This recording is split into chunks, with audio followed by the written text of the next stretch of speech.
I'm glad to hear that. So tell me about your day. What did you do today? I went to school. Okay. Besides that, anything else? I went to school and do homework. Did homework.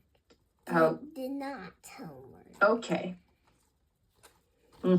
So the same as every day, huh? School and homework. Yeah. Yeah. Okay. And what about the weekend? Do you have any plans for the weekend? That's I was to the park with my friends. Okay. And what is the weather like today? The weather is cloudy. Yes. It's cloudy. A little bit. A little bit. And what are you going to do if you want to go out to the park for the weekend with your friends and it starts raining? Then you go to a party place. And then we become party poopers.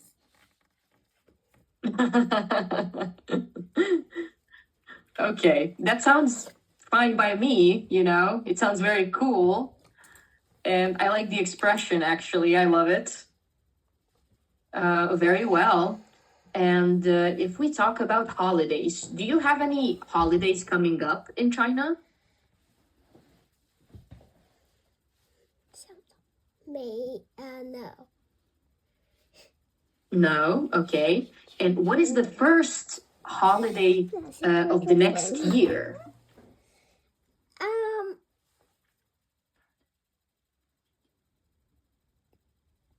Sorry, I did not hear that. So, okay, I will repeat it. What will be the first holiday that is coming up? What is the next holiday that is coming up? The next holiday coming up, Chinese New Year. Chinese New Year? Yeah. Is that what you said? Yes. Okay, very well. And tell me, when do you celebrate Chinese New Year?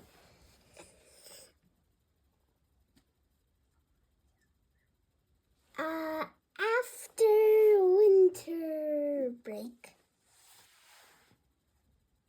Okay, can you be a little more specific? Which month can you tell me?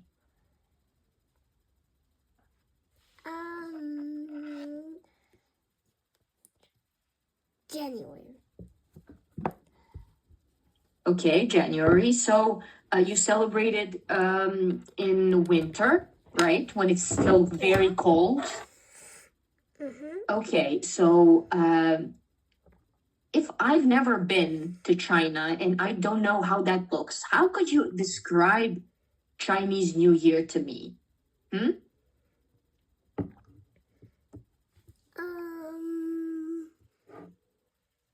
Red.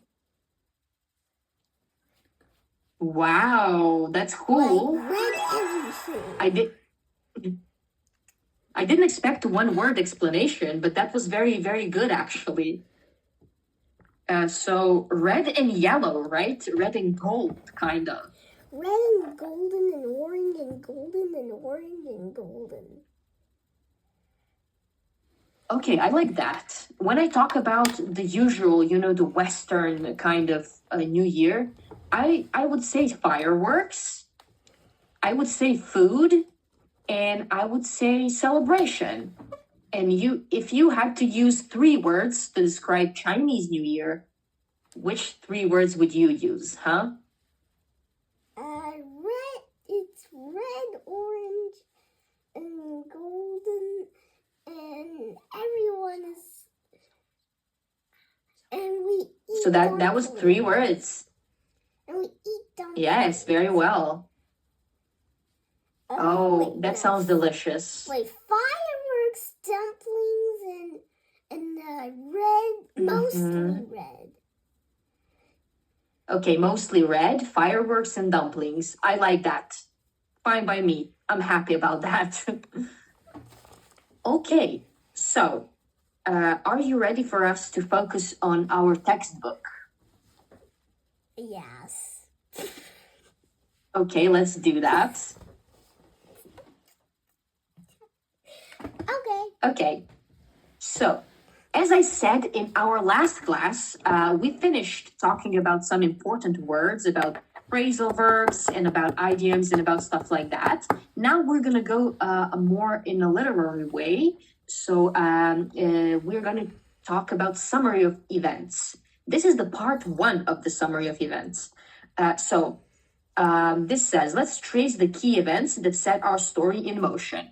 Ivanka, we will have basically the most important parts of the story are pointed out right here, right now. So what I want us to do is to basically run through these events as quickly as we can, okay? So let's read the first one. Could you please read this for me? We need the Dursleys of number 4 prison to drive who are perfectly normal, thank you very much, fear their secret relatives, the Peter Potters. Relatives.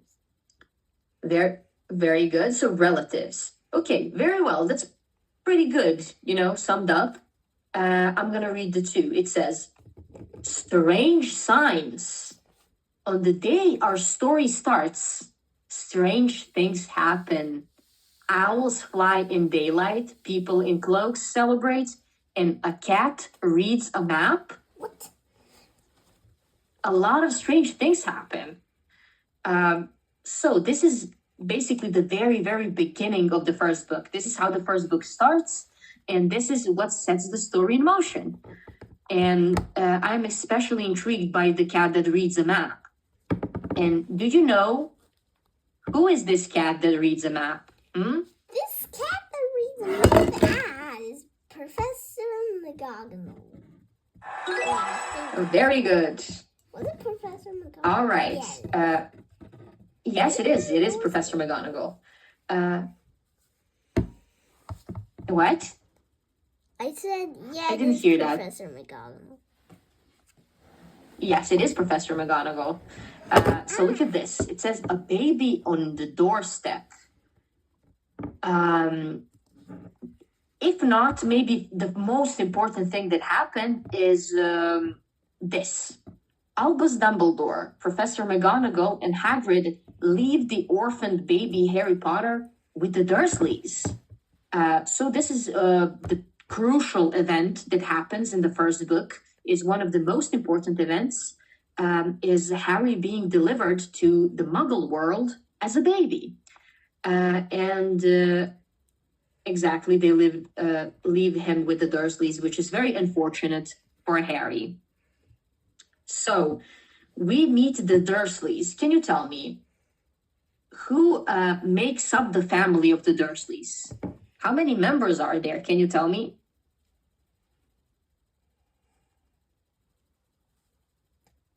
Who do we have in the family, the Dursley family? Is there Harry Potter? Yes, but we have 3 other people whose last name is Dursley.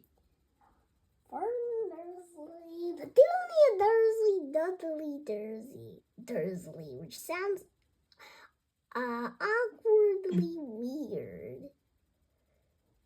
Yes, I completely agree with you. When I read this book for the first time, I was like, who names their child Dudley? What kind of name is that?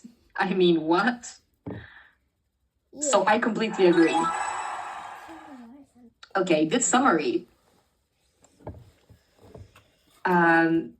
All right, so we have some important flashcards kind of about the Dursleys. So look at this. It says, what is the Dursleys' greatest fear? So basically this first card tells us that the Dursleys are just a very normal family, right? They're literally scared of everything that's not usual. Yes, especially the Potters, James and Lily Potter. and they don't believe in magic. They find magic weird, and everything that's related to magic, they find that weird. Yes. So Dursleys are very like conservative. They're very, conceptual in a way of thinking. So look at this. This says what? Can you read this? Someone might discover their connection to the magical world through Harry's parents. They desperately want to maintain their reputation. Desperately Want to maintain their reputation as a perfectly normal family. Very good. And they do really try their best by hating on Harry, right? What do you remember about their relationship with Harry?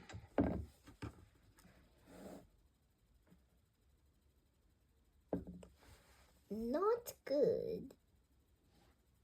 Very bad. I agree. That's a good answer, actually.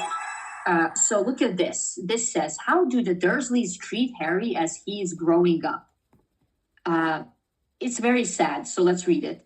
Harry sleeps in the cupboard under the stairs and wears Dudley's oversized, worn-out clothes. He is treated more like an unwanted burden than a family member. This is really, really sad.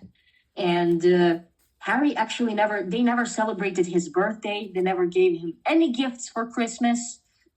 So only a person who ever gotten to celebrate their birthday and who got a lot of gifts for his birthday and for a lot of gifts for every Christmas is their son, Dudley.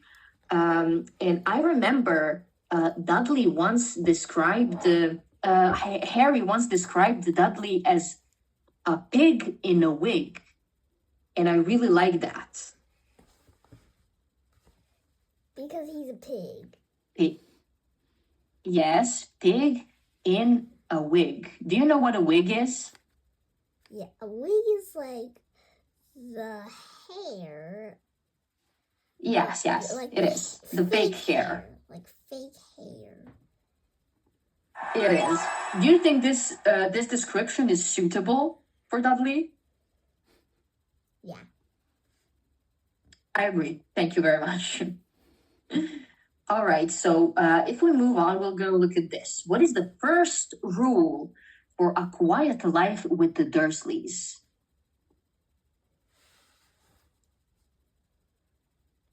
The first rule basically is to remain normal, simple. Never, ever ask questions about anything involved in magic. Exactly. I really like this shade of purple. It looks brilliant. Yeah, thanks. You're welcome. So, yes, you are correct. The first rule is to never ask questions about anything unusual or magical. And Harry learns early that curiosity only leads to what? Punishment. You are going to have a time out and don't ask questions because you will get more time and time out. Very good. Yes, exactly. Right. Okay, so we talked a little bit about Harry's, I wouldn't say Harry's guardians, because they're really not guardians. They legally are guardians, but not in any other way, you know? They really don't take good care of him, and that's a fact. Yeah. So, yeah, I know you agree with me, so we both agree about the Dursleys not being very good guardians of Harry's. Now, Ivanka, we've come to the summary of events, part 2. So, the first part was important because Harry's arrival at the Dursley family, you know, his new life with them.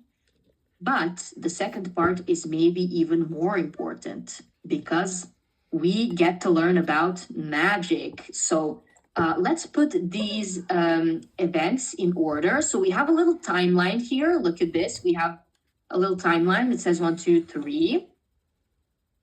And Summer Events Part 2. The first thing is what? Can you read it for me?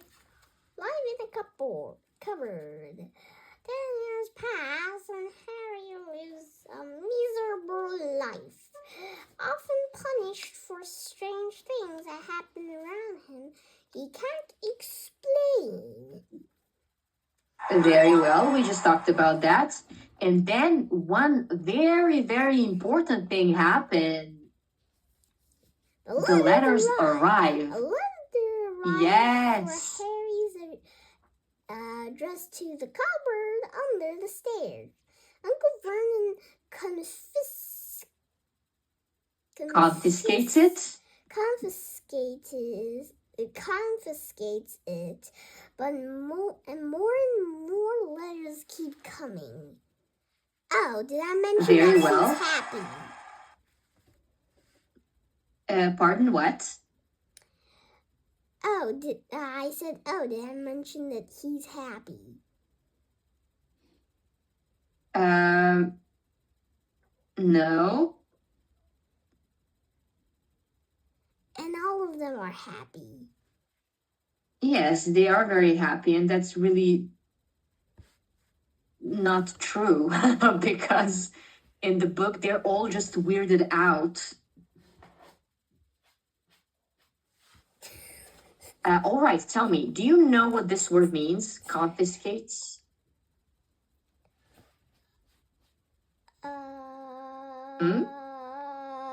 Confiscate is to mean that something takes away something from somebody. Exactly right. Very well. And the third thing, the escape. Very, very important thing. To escape the letters. Uncle Vernon takes the family to a miserable shack on the rock sea. To a miserable shack on a rock in the sea. Very well. So tell me, do you remember these events? Are you familiar with them?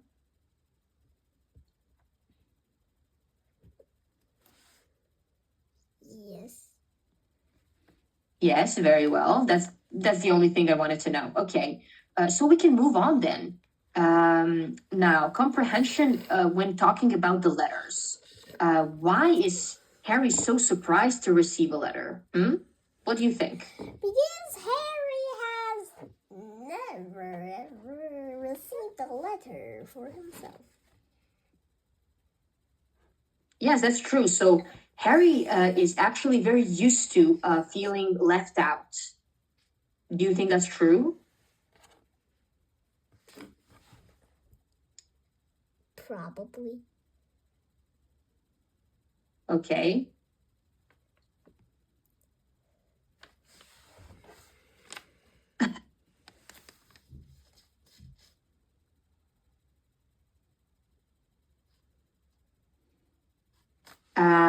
So yes, actually Harry is very, very used to feeling left out. Tell me, when someone grows up like Harry, do you think that he's happy to be finally included in something? Yes. Yes. Yes. And why do you think he's happy to be included? Because he won't feel left out anymore, and he will not clean stuff. Yes, I completely agree with you on that one. And actually, I think he's very, very better off, as we say, good riddance. Are you familiar with that term?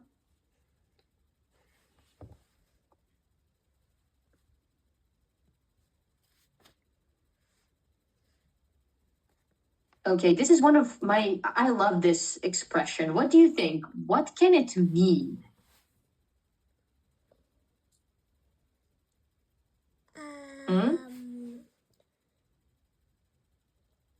good. Probably something about good. Yes. A good life. To get rid of. Good life. Or something. It can mean that, yes, but this phrase, I love it. Why? Because good riddance is basically I'm glad it's gone or I'm glad it's done and I won't miss that at all. If you look at this word here, it actually derives from the verb to get rid of. Rid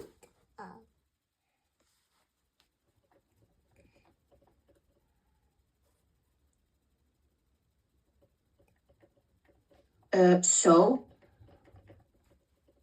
it's a very good expression. I very, very like it because, well, I like stuff like this that explain the meaning of something that's very well. Okay, I'm gonna try and put this here. And I have to make the font smaller because this won't fit. So let's make it 14. Okay. Look at this. I have a little explanation for you. It says, the phrase good riddance is an expression people use when they're happy. When they're happy to see someone or something go away, usually because that person or thing was annoying, unpleasant, or unwanted. You can look at the examples. Look at the examples. Good riddance. I'm glad that's gone, or I won't miss that at all. Example sentences. He finally moved out. Good riddance. I'm glad he left. I didn't like him anyways. It's good to riddance that old broken chair. It's good so that the broken chair's gone. Very good. And as I said before, look at this. The word riddance comes from the verb rid, meaning to get rid of. So literally, good riddance means it's good to be rid of something. Okay, we learned something new today, which is always very good.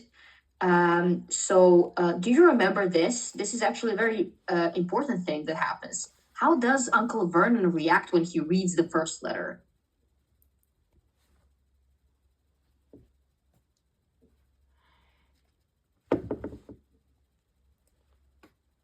So he becomes panicked and furious. Yes, he is very enraged. So he immediately confiscates. Yes, very mad, very good. That's a good explanation.